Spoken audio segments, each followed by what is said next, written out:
तो मैं chainsaw man की मांगा एक्सप्लेन करूंगा रेज़े आर्क मूवी के बाद से। तो चैप्टर स्टार्ट होता है, हमें बचपन वाला डेंजी दिखाया जाता है जो एक डोर को देख रहा था और बैकग्राउंड में आवाज आती है, इसे मत खोलना।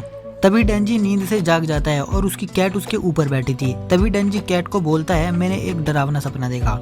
सीन कट होता है और अब डेंजी, पावर और अक्की नाश्ता कर रहे होते हैं। पावर बोलती है, ये बिल्ली गद्दार है, मेरे जाने के बाद भी ये डेंजी के साथ सो रही थी और मेरे आने के बाद भी ये ऐसे ही कर रही है। पावर बोलती है, धोखा देना इंसान की सबसे वाहियात चीज है। अब हमें कॉफी दिखाई जाती है और बैकग्राउंड में आवाज आती है, ये मुझे रेज़े की याद दिलाती है। ऐसा इसलिए क्योंकि रेज़े कॉफी शॉप में काम करती थी।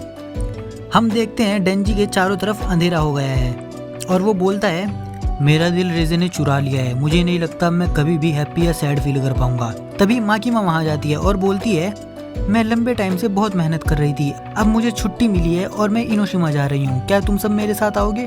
और डेंजी ने जस्ट अभी कहा था कि मुझे कुछ फील नहीं होगा और अभी ये उछल रहा है माकिमा के साथ जाने के लिए। अक्की भी बोलता है, वेल चलो।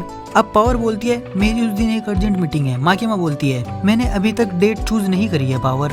माकिमा अक्की से बोलती है, मैं तुम्हारे हिसाब से डेट सिलेक्ट करूंगी, तो मुझे बताओ तुम कब फ्री हो। अक्की बोलता है, मैंने अपनी छुट्टी का इस्तेमाल नहीं किया है तो कभी भी चलो।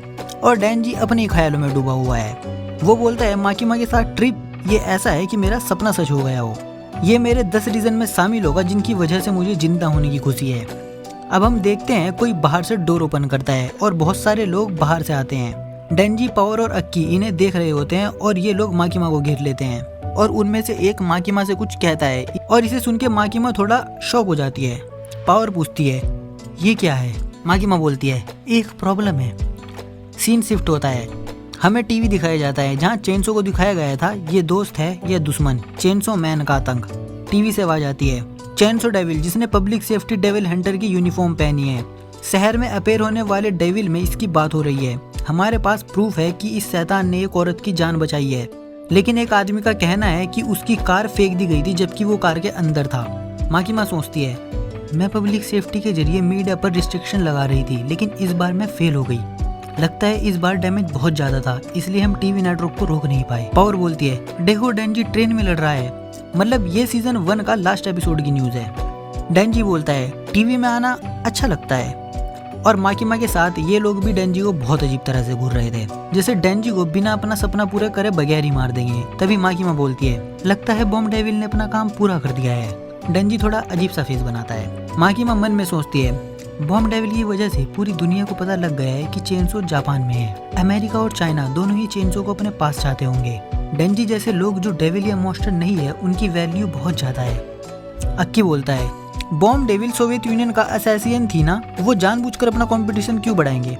माकिमा बोलती है, शायद उन्हें इस बात की परवाह नहीं है कि डेंजी किसके हाथों में है, जब तक वो मेरे पास ना हो। अब डेंजी को दिखाया जाता है।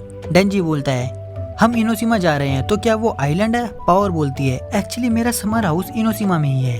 पावर की बात काटते हुए माकिमा बोलती है, डेंजी ट्रिप अब रुक चुकी है। अब डेंजी का रिएक्शन कुछ ऐसा होता है, ये क्या हो गया? ये क्या सुन रहा हूँ मैं? अब जो लोग आए थे, माकिमा उनसे बोलती है, जाओ Miyagi public safety devil extension 2nd division से कुसाकाबे और तोमाओकी और Kyoto public safety devil 1st division से सुबारू सान को लेके आओ। साथ ही सिविलियन सेक्टर से हिरोफुमी योशिदा को 1 महीने के लिए हायर करो। डेंजी बोलता है, ट्रिप रुक गई है? और ये पावर पता नहीं क्यों खुश हो रही है, शायद इसलिए क्योंकि उसका समर हाउस वहीं पर है। माकिमा बोलती है, डेंजी आने वाले दिनों में पूरी दुनिया से असैसिन तुम्हें मारने के लिए आएंगे।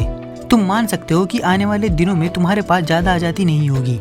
ये सुन के डेंजी तो शॉक हो जाता है, लेकिन बाकी सब वहाँ से जाने लगते हैं। जाते जाते माकिमा कहती है, और भी बहुत सारी परेशानियां आती रहेगी, लेकिन हमें अगले साल गन डेविल से लड़ना है। माकिमा अक्की से बोलती है, मैं तुम्हें भी इस ऑपरेशन में शामिल कर रही हूँ, तो तब तक ट्राई करना कि तुम ना मरो, क्योंकि मुझे गन डेविल को मारने के लिए सबकी ताकत की जरूरत है। अब सीन कट होता है, अक्की और एंजल एक रेस्टोरेंट में होते हैं। एंजल बोलता है, तुम्हें पता होगा डेविल असल में कभी नहीं मरते, चाहे वो मरकर राख हो जाएं। जब तक लोग उनके नाम से डरते रहेंगे, वो किसी और रूप में आते रहेंगे, लेकिन वो दुनिया में वापस नहीं आते, वो हेल में जन्म लेते हैं। और फिर मुझे नहीं पता, ऐसा कहते हैं कि नरक में मरने वाले डेविल इस दुनिया में वापस आते हैं। डेविल के पास मौत और पुनर्जन्म का एंडलेस साइकिल होता है। अक्की बोलता है, तुम्हें नहीं पता, तुम भी तो डेविल हो, तुम्हें नरक याद नहीं है? एंजल भी सैवेज रिप्लाई देता है, तुम्हें अपनी माँ की कोख याद है? अक्की बोलता है, तुम कहना क्या चाहते हो? एंजल कहता है, अब जो इन्फॉर्मेशन मैं तुम्हें शेयर करूंगा वो किसी को मत बताना। एंजल स्टार्ट करता है, मैंने स्पेशल डिवीजन के डेविल से पूछा, उनमें से किसी को नर्क याद नहीं है, उनको बस एक आवाज याद है जो उन्होंने हेल में मरने से पहले सुनी थी। अक्की बोलता है, एक आवाज? एंजल बोलता है, एक आवाज, और अजीब बात यह है कि स्पेशल डिवीजन में सबको यही आवाज याद है। अक्की बोलता है, किस तरह की साउंड? एंजल बोलता है, मैंने लास्ट बैटल में चेनसो का इंजन स्टार्ट करा था, जैसी आवाज वो निकालता है बिल्कुल वैसी आवाज। सीन कट होता है, अक्की, माकिमा और कुछ लोग कहीं जा रहे होते हैं। अब हमें अमेरिका का स्टैचू ऑफ लिबर्टी दिखाया जाता है। फिर हम देखते हैं कोई बोलता है, मुझे काम मिल गया है, इस बार ये डेविल हंट करने का काम नहीं है। हमें अब 3 लड़के दिखते हैं। पहला कहता है, इस बार शायद हम किसी इंसान का शिकार करेंगे। दूसरा बोलता है, लोगों की तलाश? क्या हम ब्यूटीफुल लड़के की तलाश कर रहे हैं? जापान में सब कुछ लड़की के बारे में ही तो है। हाँ, मैंने ब्यूटीफुल जानबूझकर पढ़ा है, तुम खुद देख लो वहाँ पर क्या लिखा है। और ये आदमी मुझे देखने में ही हवस से भरा लग रहा है। खैर, तीसरा लड़का बोलता है, बड़े भाई, हम जिस भी कंट्री में जाते हैं तुम लड़के के बारे में ही बात करते हो। तभी इनमें से एक टीवी की तरफ इशारा करके बोलता है, हमें इसे मारना है और अमेरिका लाना है और वो हमें $2 मिलियन देंगे। अब वो हफ्जी बोलता है, $2 मिलियन? तूने 0 तो ठीक से गिने थे ना? तीसरा भाई बोलता है, ये बहुत डेंजरस काम है, हमें इसे पब्लिक सेफ्टी और पुलिस से भी छुड़ाना पड़ेगा, आम जनता को भी नहीं पता लगना चाहिए कि हम यहाँ हैं। छोटा भाई बोलता है, इसमें हमारी जान भी जा सकती है, हमें ये जॉब छोड़ देनी चाहिए। वो हफ्जी बोलता है, हम मर सकते हैं? दूसरा भाई बोलता है, हम नहीं मरेंगे। तुम इमेजिन कर सकते हो मेरी मौत को? और इस इडियट का क्या, तुम खुद की मौत को इमेजिन कर सकते हो? छोटा भाई अपनी गर्दन को नाम हिलाने लगता है। और तभी दूसरा भाई बोलता है, गन डेविल ने हमारा पूरा घर तबाह कर दिया, मदर, फादर और ग्रैंडपा सब मर गए। जब हम डेविल के चंगुल में फंस गए तब हमारा पूरा घर जल रहा था, हम तीनों को फूड पॉइजनिंग हो गई, हम तब भी नहीं मरे, हम अमर हैं। चैप्टर 53 एंड हो चुका है। अब चैप्टर 54 स्टार्ट होगा। चैप्टर स्टार्ट होता है एक लड़की और एक लड़के से जो शिकार कर रहे थे। लड़का बोलता है, मास्टर, शिकार करने का पॉइंट क्या है? लड़की बोलती है, टोलका, तुम्हें फील हुआ कि तुमने किसी की जान ली है? टोलका बोलता है, मैंने जान ली? नहीं, मुझे बस बॉ स्ट्रिंग की वाइब्रेशन फील हुई। लड़की बोलती है, अच्छा।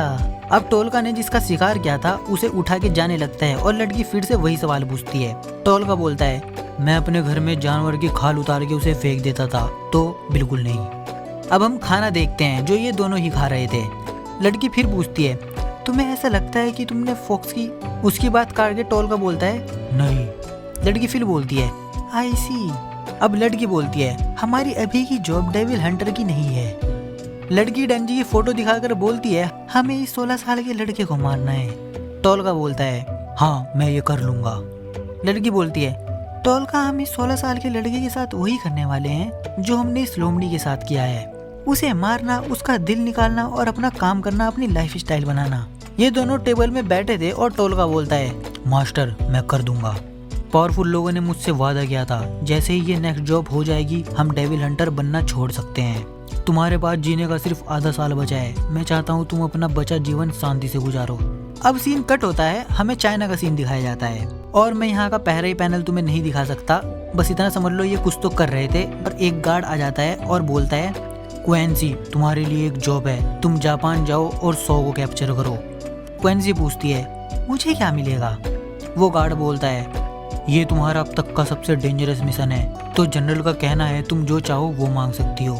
क्वांसी अपने साथ की लड़कियों से बोलती है, लेडीज तुम्हें क्या चाहिए? तो एक लड़की बोलती है ब्लड, एक लड़की बोलती है सोडोनट और एक तो बस हेलोवीन कर रही थी। तो क्वेंसी बोलती है, मेरी लड़कियों को बेसिक ह्यूमन राइट और एजुकेशन की परमिशन दे दो। गार्ड जाते हुए कहता है, हाँ, देखूंगा अगर तुम मिशन में कामयाब हो जाओ। अब सीन कट होता है और हम माकिमा को देखते हैं जो खतरनाक असैसिन के बारे में बात कर रही थी। वो बोलती है, मैंने सुना है क्वेंसी चाइना से आ रही है असैसिन के तौर पे, पूरे चांस है उसके शैतानी साथी भी उसके साथ आएंगे, हम उनको कैसे रोकेंगे?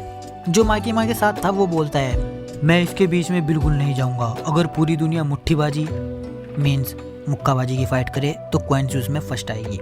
माकिमा बोलती है, मुझे शक है वो यहाँ आने वाली सिर्फ एक बड़ा नाम नहीं होगी, क्वेंसी के खिलाफ सावधानी बरतने का कोई फायदा नहीं। हमें जिसके ऊपर ज्यादा ध्यान देने की जरूरत है वो है जर्मनी से सेंटा क्लॉज। बुड्ढा बोलता है, तुम्हें लगता है वो आएगा? माकिमा बोलती है, पक्का नहीं पता, लोग कहते हैं वो ज्यादा एज होने की वजह से मर गया है, लेकिन अगर वो हमारे ऊपर अपनी पावर यूज करेगा तो सब खत्म हो जाएगा, हमें प्रार्थना करनी चाहिए कि अब तक वो मर ही गया हो। सीन कट होता है। जर्मनी में एक इंसान अखबार पढ़ रहा होता है। उसके पास एक आदमी आके बैठता है और कहता है बहुत जल्द क्रिसमस आने वाला है। वो आदमी बोलता है गिफ्ट किसे मिलेगा? अब हम देखते हैं ये इंसान काफ़ी बुढ़ा है। वो आदमी बोलता है चेनसो डेविल जापान में है, उसे ढूंढ सकते हो। बूढ़ा बोलता है इनाम क्या है? आदमी बोलता है तुम्हें क्या चाहिए? बुढ़ा बोलता है मुझे 4 अच्छे दिखने वाले बच्चों को गोद लेना है, चाहे जेंडर कोई भी हो। आदमी पूछता है किस लिए? बुढ़ा बोलता है 3 कॉन्ट्रैक्ट के लिए और 1 प्लेजर के लिए। मतलब बुढ़ा आज भी रंगीन है। वो आदमी बोलता है मैं इसका इंतजाम करता हूँ। सीन कट होता है। हम डेंजी को देखते हैं जो लेटा हुआ था और सोच रहा होता है हर किसी को मेरा दिल क्यों चाहिए और पोचीदा कौन है? डेंजी बोलता है मुझे माकिमा के साथ ट्रिप में जाने का मौका क्यों नहीं मिलता?